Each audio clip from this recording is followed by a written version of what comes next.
A partir de ahora, en Canarias, los médicos no se limitarán a recetar ibuprofeno o antibiótico. Habrá situaciones en las que también podrán mandar al paciente a hacer ejercicio, prescribirles actividad física como si fuera un medicamento más, derivarles a centros donde practicar esa actividad, ese deporte, ese ejercicio, y la medida es fruto de un acuerdo entre las consejerías de Sanidad y de Deportes del Gobierno de Canarias. Vamos a hablar de esta medida con Antonio Ramos Gordillo. Él es médico, especialista en medicina deportiva. Muy buenos días, doctor. Buenos días. Bueno, ahora digamos que ya no se hace solamente una recomendación de hay que salir a caminar, hay que hacer determinado ejercicio, sino que ya se puede prescribir, decíamos, como un medicamento más. ¿Qué sabemos de esta medida? Bueno, yo creo que afortunadamente los profesionales de la salud, especialmente los de atención primaria, siempre han intentado que aquellos pacientes que tengan alguna dificultad siempre cuenten con el beneplácito del movimiento, del ejercicio físico. ¿Qué ocurre? Ahora se establece un programa que de alguna forma lo que intenta es que en aquellos pacientes que tengan factores de riesgo relacionados con la posible enfermedad del futuro, el aumento del colesterol, el aumento del azúcar, la obesidad, ser sedentarios, tener la tensión alta, les va a permitir establecer un programa de ejercicio, de tal manera que a través de ellos prescriban ejercicio y los profesionales del ejercicio, los educadores o quien corresponda en razón directa al convenio que tenga que realizar las consejerías, pues puedan modular y ver la cantidad y qué tipo de ejercicio realizar, porque es la mejor manera para evitar el consumo de fármacos, ahorrar en el debate social y sobre todo mejorar la calidad de vida, porque la OMS dice que es imprescindible disminuir el 15% de inactividad física de aquí al año 2030, porque se va a producir un coste de 300.000 millones de dólares.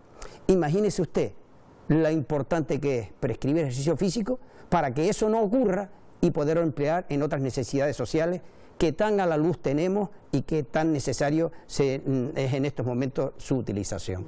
Es decir, que a pesar de que sabemos que todos deberíamos introducir el ejercicio más o menos de manera rutinaria en nuestra semana, por decirlo así, en este caso se piensa sobre todo en pacientes que están predispuestos, que tienen una predisposición a desarrollar algún tipo de problema de salud en un plazo más o menos corto, ¿no?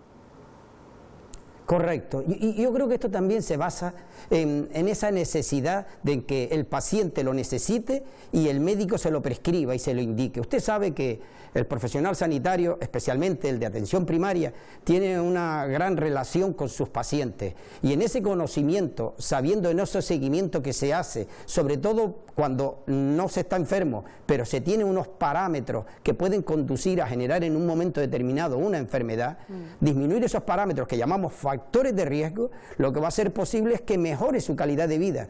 Y hay una cosa que es muy importante: cuando alguien comienza a hacer ejercicio físico y es capaz de estar un determinado tiempo, y normalmente se habla de unas 3 semanas, se produce una adherencia a ese ejercicio físico, de tal manera que ya lo convierte en imprescindible. Eso no quiere decir que no se vaya a necesitar el fármaco en determinadas circunstancias, sí, claro que sí.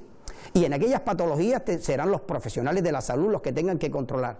Pero cuando uno asume que el fármaco unido al movimiento hace posible que se disminuya la cantidad de fármaco, que mejore la calidad de vida y que uno gane en autonomía, yo creo que estamos generando, por un lado, una mejora de la calidad de vida del paciente y por el otro, de manera importante, y no la podemos esconder, y así también habla la OMS, de que necesitamos hacer entre 150 y 300 minutos a la semana, que no es ni más ni menos que entre media hora y 60 minutos, al menos 5 días a la semana. Pues mire usted, si hacemos eso, generamos un gran ahorro que, insisto, puede ser de una manera efectiva, ser utilizado en otras necesidades sociales y en la más importante que cada uno va a sentir, en la mejora de su calidad de vida, de tal manera que le va a permitir sentirse más autónomo, disminuir los factores de riesgo y probablemente trasladar la fecha de caducidad de tener alguna enfermedad relacionada con estos factores de riesgo. Y estamos pensando fundamentalmente en enfermedades físicas, hablaba usted del colesterol, hablaba de temas del corazón, una serie de enfermedades que asociamos más con la parte física, pero claro, el ejercicio también disminuye las enfermedades de carácter mental, puede contribuir. Afortunadamente, si hay algo que es capaz de liberar el ejercicio físico, son esas sustancias neurotransmisores tan positivas que llamamos endorfinas. Las endorfinas producen placer y disminuyen el dolor. Usted imagínese a alguien que está haciendo ejercicio y que comienza a sentir ese placer y esa disminución del dolor. Pues eso también está íntimamente relacionado con la prevención de la enfermedad mental. Voy a dar un dato que a mí me parece significativo. Durante la pandemia, a pesar de que fue un momento de máxima tensión, se hizo un estudio, el estudio Galatea, donde se estudiaron las 43 facultades de medicina de toda España. Y se hizo un estudio sobre los estudiantes de medicina, valorando 3 cuestiones: ansiedad, depresión, síndrome del quemado y empatía. Puedo decirle que el 43% de los estudiantes de medicina, que además respondieron 5.500 estudiantes aproximadamente, tenían ansiedad o depresión, o manifestaban tener ansiedad o depresión. Y lo peor de todo es que un porcentaje alto hablaba ya de síndrome del quemado cuando aún no habían terminado, y un 11% tenía ideas suicidas. ¿A dónde quiero llevar? Quiero llevar a la necesidad de que el ejercicio físico se convierta en algo coadyuvante para evitar que estas situaciones de conflicto se puedan presentar. A veces escondemos palabras. Escondemos, por ejemplo, la palabra suicidio, enfermedad mental, cuando yo creo que el hablarla para intentar buscar la solución es importantísimo. Y yo creo que si hay algo que puede disminuir este tipo de cuestiones, es eso. Yo le decía, y siempre lo he dicho, que hay 3 cuestiones fundamentales que podríamos utilizar para mejorar la calidad de vida. La primera es algo que ya ha ocurrido en Canarias y hay que aplaudir. Ha aumentado 1 hora la educación física en primaria y en secundaria. Eso me parece fundamental, con los conflictos de diabetes y de obesidad que tenemos. En segundo lugar, que hayan profesionales, educadores deportivos relacionados con la atención primaria para la práctica de ejercicio físico cuando el médico la prescribe.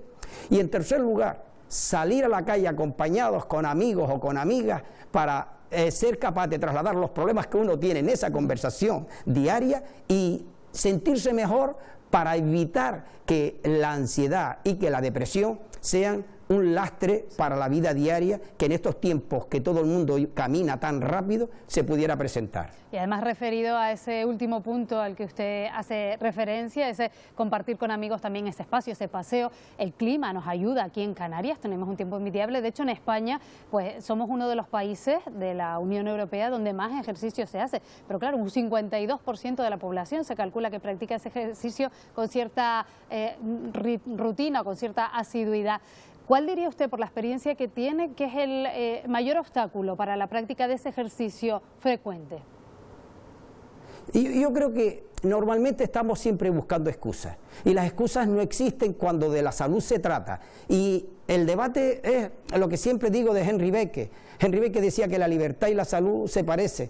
Su verdadero valor se reconoce cuando nos falta. Es decir, la gente va a intentar controlar la salud cuando ya la ha perdido.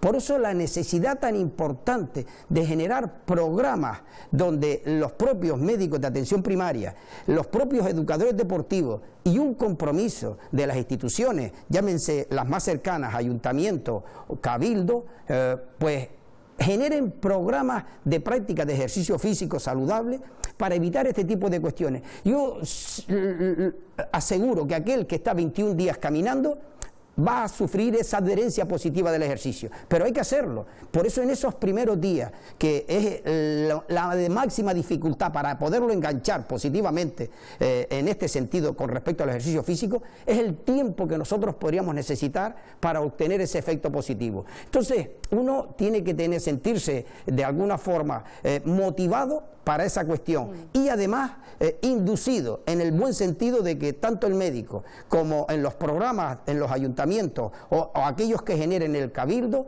nosotros nos podamos sentir inmersos para practicar ejercicio físico. Eso necesita también algo importante: ficha presupuestaria, instalaciones deportivas. Eso es fundamental, porque si no sería difícil que se pudiera producir esa adherencia si no hay profesionales que de alguna manera les puedan ayudar en este campo. Bueno, en todo caso, invertir en ejercicio para evitar la inversión o el gasto en la farmacia y en el médico. Esperemos que todos estos mensajes sigan calando. Antonio Ramos Gordillo, médico especialista en medicina deportiva, muchas gracias por habernos acompañado.